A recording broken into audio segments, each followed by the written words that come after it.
Hello friends, hope you are all okay. You are all enjoying your life. Welcome back to Dr. Arshid Nadeem Awan ultrasound and radiology teaching videos.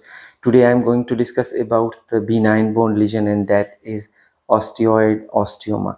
Osteoid osteoma is an actually congenital hematomatous lesion, and it usually involves the long bones, metaphyseal and diaphyseal in appearance.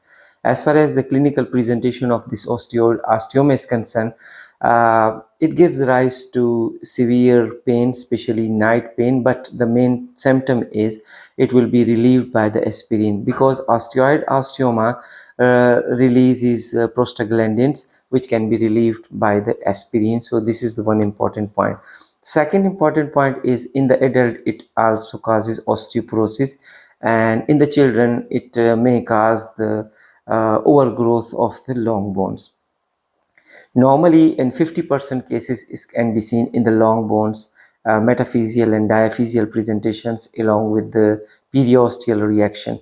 But it may occur in intra-articular area. If it is intra-articular, so there will be no periosteal reaction at the site of the lesion, but distant from the lesion there will be periostic sclerosis. So this will increase your suspicion that there may be some osteoid osteoma in the articular region, especially in the neck of the femur. So far its scintigraphy is concerned, there will be a double dot sign, because there is a lucent nidus within it. This is a characteristic of the osteoid osteoma. On the CT scan and on the x-rays, you will find a sclerotic lesion with a central lucent area. So that is the characteristic of the osteoid osteoma.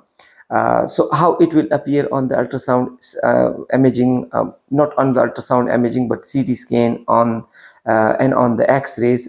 Let's watch these videos. So far the treatment of this osteoid osteoma is concerned, the one is it may be sometimes spontaneously resolved, or you need to have the curate for this purpose. So how we can diagnose that, how we will write the report. So let's start watching these videos.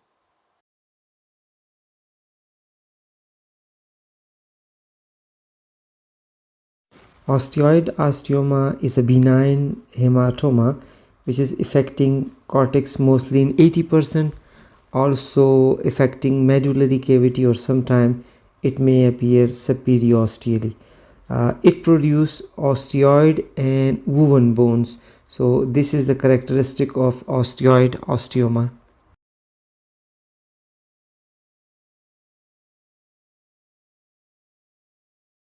Osteoid osteoma clinical presentation is night pain, which is specially relieved by aspirin. That's why, because osteoid osteoma secretes prostaglandins, which can be easily relieved by taking the aspirin. It may also result in disuse osteoporosis, resulting into muscles wasting, or sometimes a limb overgrowth in children. It also causes a painful scoliosis when the spine is involved, when the transverse process or pedicles is involved. Especially this is the best place for the osteoid osteoma, and it usually presents during the second and third decades of life.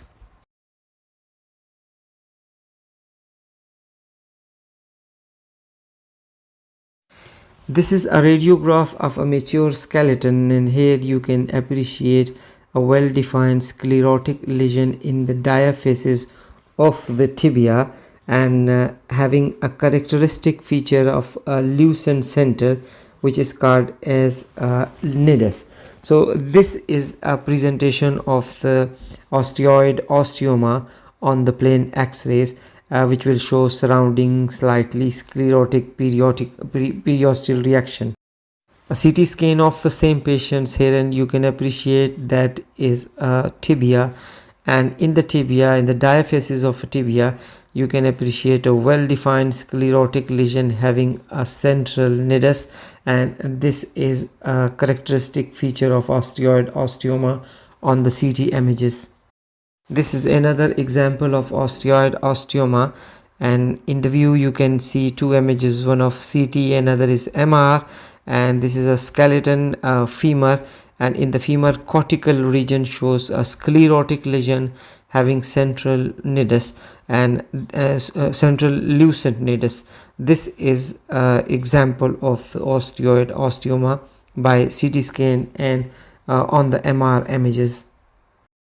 One another example of the osteoid osteoma involving the neck of the femur, but here it is very much important to note one of the important point. Whenever there is neck involvement, you will see that from the location of the osteoid osteoma there will be sclerosis distal to it on the another part. So here on this scan in images you can see that the osteoid osteoma is on the one part of the bone, the neck of the femur, while the sclerosis is on the opposite part. So this is another classical example you should keep in mind while you are reporting the x-rays.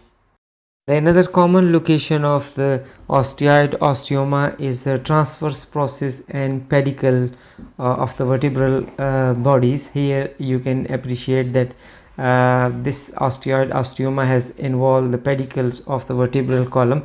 So this results into scoliosis, a painful scoliosis. So sometime if patients come with a painful scoliosis and you take his spine x-rays, always observe the pedicles, the transverse processes, because this is the location where most commonly osteoid osteoma can be presented. This is another radiograph. Here on this image you can see that the transverse process of the lumbar vertebra is expanded. So as a result, slightly scoliosis can also be seen, and that is a painful scoliosis. This is another example of osteoid osteoma.